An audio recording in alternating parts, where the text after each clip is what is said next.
මේ වීඩියෝ එක හරහා මම කියන්න දන්නේ බොන්සායි ගහක් පැතලි පොට් එක හිටවා ගන්න ආකාරය පිළිබඳව මූලිකව බලපාන කරුණු කිහිපයක් ගැනයි. සහ විශේෂයෙන්ම බොන්සායි පස්මාධ්‍ය සකසා ගන්න ආකාරය පිළිබඳව දැන් අපි බලමු කොහොමද අපි කරන්න කියලා.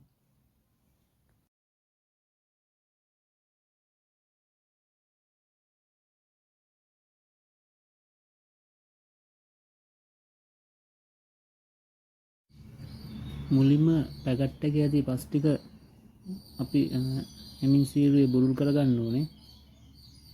මුල් නොකැඩෙන විදිහට පස් කුට්ටියත් එක්ක ගහ අපි එළියට ගන්න ඕනේ.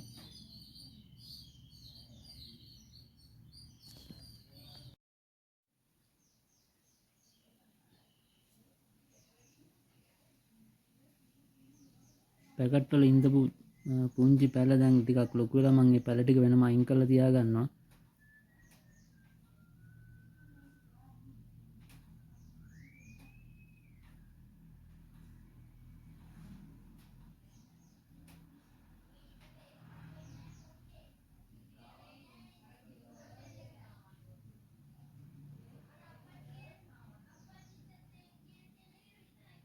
මේ විදිහට තමයි මම පැල එළියට ගත්තේ.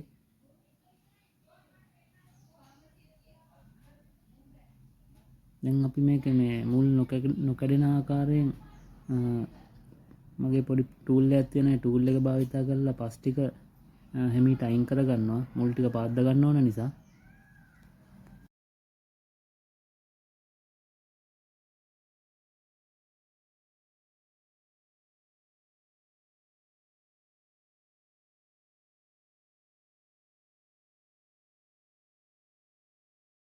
මේක තමයි මම භාවිතා කරන ටූල් එක.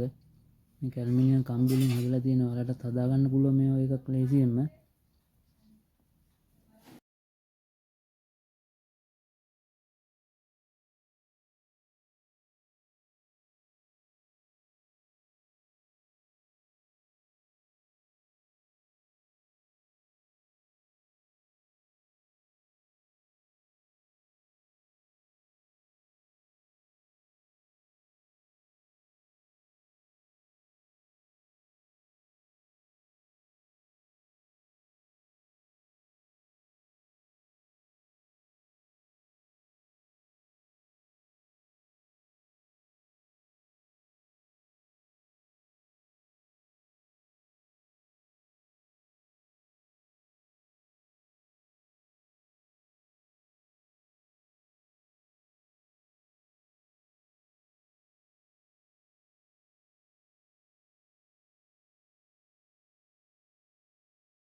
මේ ගහේ ඇත්තටම කපන්න තරම් කියලා මුල් නැහැ. ගොඩක් දිග මුල් මේකේ වැඩිලා නැහැ. පොඩි ප්‍රමාණයක් තියෙනවා. අපි ඒක කපා ගන්නවා.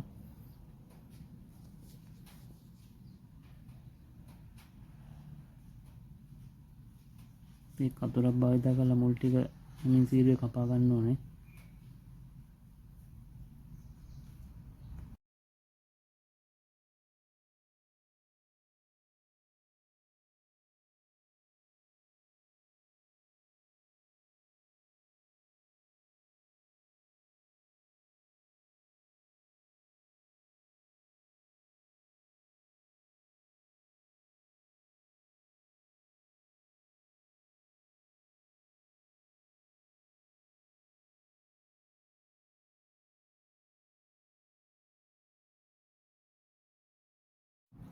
මේකට පොට් එකක් තෝරා ගැනීමේදී පොට් කිහිපයක් තියෙනවා. මේ මාසින්ම නිෂ්පාදනය කරපු පොට් කිහිපයක් තමයි තියෙන්නේ.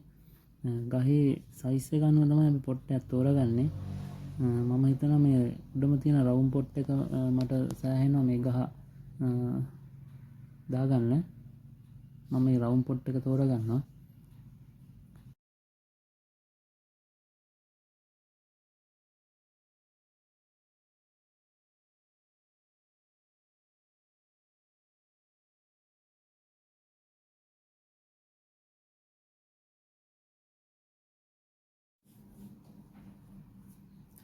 ඉතින් මේ පෝච්චියේ වතුර බැස්මට තියෙන සිදුර වහගන්න තමයි මේ දැල් කැල්ලක් භාවිතා කරන්නේ. ඒකට හේතුව තමයි ඒ සිදුර හරහා කෘමි සතුන් වැනි සත්තු එන්න පුළුවන් පෝච්චිය ඇතුළට. එහෙම වුණොත් ගහේ මුල් වලට හානි වෙන්න පුළුවන්. ඒක වළක්වා ගන්න තමයි අපි දැල් කෑල්ලක් භාවිත කරන්නේ.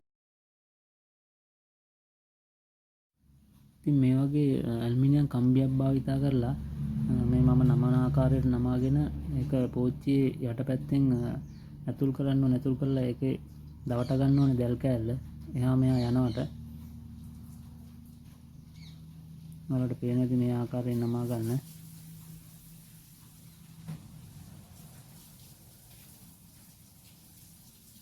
ඉතින් දැන් ඔයාලා හිතනත් මේක මේ මෙච්චර සිදුරු ප්‍රමාණයක් මොකද තියෙන්නේ කියලා. ඇත්තටම මේක මැද තියෙන ප්‍රධාන සිදුර තියෙන්නේ වැඩි වතුර බහින්න පෝච්චියේ තියෙන අනිත් සිදුරු අතර මම තියලා තියෙන්නේ ඇල්මිනියම් කම්බි භාවිතා කරලා. මේක ලොකු ගහක් නම් ගහ කම්බි වලින් ගැට ගහලා රඳවා ගන්න පුළුවන් යටපැත්තෙන් කම්බි දාලා. මේ ආකාරයට තමයි දැල් කෑල්ල රඳවගන්නේ අපි.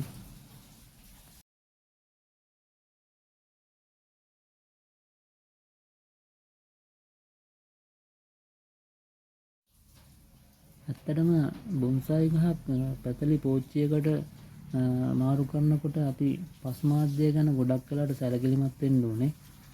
මම සාමාන්‍ය පස්මාද්‍ය තමයි මම දාන්නේ. මේක කොම්පෝස් ගල් වැලි සියලුම දේවල් මිශ්‍ර මාධ්‍යයක් තමයි මගේ තියෙන්නේ. ඒකට හේතුව තමයි ගොඩක් වෙලාවට වියලි කලාපවල මේ ගහ තියෙනවා නම් වියලි කලාපයක ඇත්තටම ජලය රඳා පවත්වා ගන්න ඕනේ පෝච්චිය ඇතුලේ. ගොඩක් වෙලාවට බොන්සායි පස් මිශ්‍රණයක් පස් මාධ්‍යයක් කියන්නේ ජලය සීරුවෙන් බැස යන්න පුළුවන් විදිහට තමයි පස් මාධ්‍ය සකසා ගන්න. නමුත් වියලි කලාපයක තියෙනවා නම් පසේ ජල රඳා පැවැත්මක් තියෙන්න ඕනේ. සාමාන්‍ය බොන්සායි ගස් සඳහා භාවිතා කරන පස් මාධ්‍ය සකසා ගන්න උළු කැට කැබලි, අඟුරු, වැලි, ගොම, රතු පස් එකට එක අනුපාතයට ගන්න. ඉන්පසු එය මදක් කුඩු කරගන්න. මේ මාධ්‍ය බඳුනකට දමාගන්නේ තට්ටු 4ක් ආකාරයට නිසා අපි මුලින්ම අඟල් භාගේ අඟල් කාල අතර දැල් කැබැල්ලකින් හලා ගන්න. එහි ඉතිරි වෙන සියල්ල පළමු මාධ්‍ය ලෙස භාවිතා කරන්න. ඊට පසු අඟල් කාල නැත්නම් 4න් 1 8න් 1 අතර දැල් කැබැල්ලක් ගෙන ඉතිරි මාධ්‍යයට එක්කර හලා ගන්න. එම දැලේ ඉතිරි වෙන සියල්ල දෙවන මාධ්‍ය ලෙස භාවිතා කරන්න. තුන්වන මාධ්‍ය සඳහා 8න් 1යි 16න් 1යි අතර දැල් කැබැල්ලකට ඉහත ඉතුරු සියලුම පස් දමා හලා ගන්න. දැලේ ඉතිරි වෙන කොටස තුන්වන මාධ්‍ය ලෙස යොදා ගන්න. අවසාන මාධ්‍ය නැත්නම් හතරවන මාධ්‍ය ලෙස 32න් 1යි 16න් 1 අතර කුඩා සිදුරු සහිත දැලකින් හලාගෙන දැලේ ඉතුරු කොටස් අන්තිම මාධ්‍ය ලෙස භාවිතා කරන්න. ඉතිරි වෙන පස් සියල්ල ඉවත් කරගන්න. මේ සඳහා ආසාදිත තත්ත්වයේ පස් භාවිතා නොකරන්න ඔබ වග බලා ගත යුතුයි. එසේ වුවොත් එම පස් ජීවාණු වල ලක් කොට භාවිතා කළ යුතුයි.